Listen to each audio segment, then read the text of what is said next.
My name is Hayden Parson, and today I'll be giving my persuasive speech over why college athletes should be paid. According to Metcalf in 2019, Duke's men's basketball team played an exhibition game against North Carolina Tar Heels in which the lowest ticket for the game was $2,000, all because of one freshman sensation named Zion Williamson. He had so much hype behind him even when he was in high school, and everyone, it was a must-see game. He would go on to be the number one pick in the draft, but while he was in school, he didn't see any of the money that ultimately was because of him in the game against the North Carolina Tar Heels.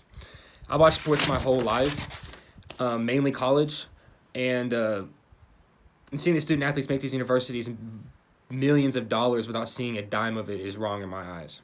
If you're a student athlete or you watch college athletics, you see the venues that these players sell out. I mean, all the fans are there to see these players, not the coaches.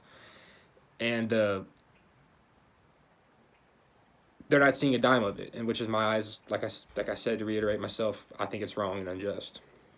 Being a student athlete is a full-time job, and these athletes make their institutions way more money than the scholarship that they're receiving. These student athletes should be able to make money while in college doing what they love.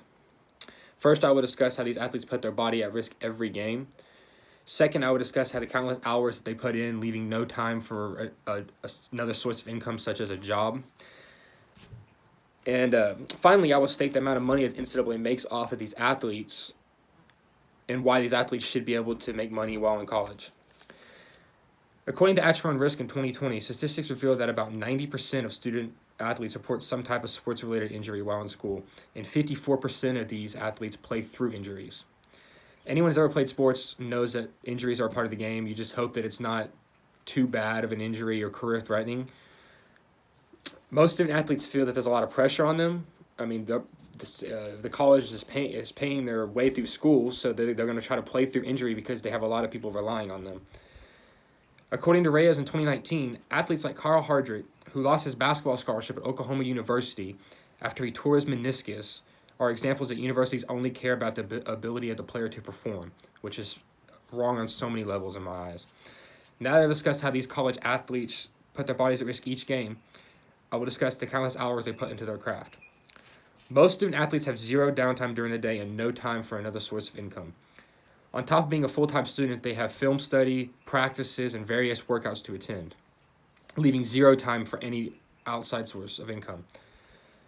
According to Jacobs in 2015, college student athletes spend more than 40 hours a week just on practice. According to the NCAA in Oregon 2020, 2/3 of Division I athletes spend as much or more time on in their athletics in the off-season versus their in-season, which kind of defeats the purpose. A lot of people say they can make up their time in the off-season, but they really can't. Now that I've discussed the countless hours the student athletes put into perfecting their craft, I will discuss how the amount of money the NCAA makes off of these athletes and why the players need to be able to make money while doing so.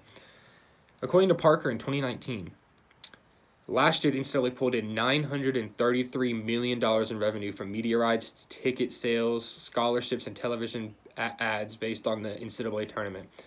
And these players, who ultimately everyone's tuning in to see, aren't seeing a dime of this.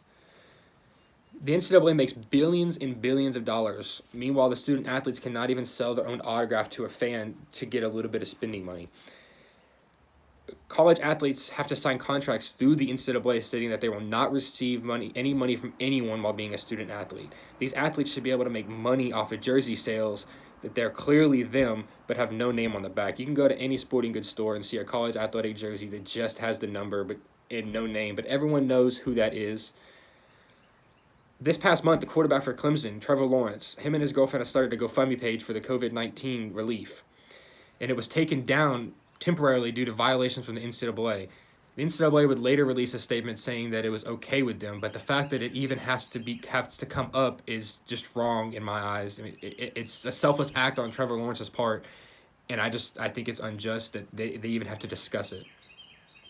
Today I talked about how college athletes do not get paid, the work they put forward and stuff they have to go through, and while ultimately they should get paid for their efforts in the sports in college. Being a student athlete is a full-time job, and these athletes make these institutions way more money than the scholarships that they're receiving. These student athletes should be able to make money off their likeliness while still in school. The NCAA makes billions and billions of dollars just off the NCAA March Madness tournament. Just that tournament. Billions of dollars. But student athletes cannot sell their own signature or they can't get any revenue off of their own jersey sales without getting suspended or a chance of losing their own scholarship. In my eyes, it's wrong and unjust, and I think these athletes should definitely get paid while in school. Thank you.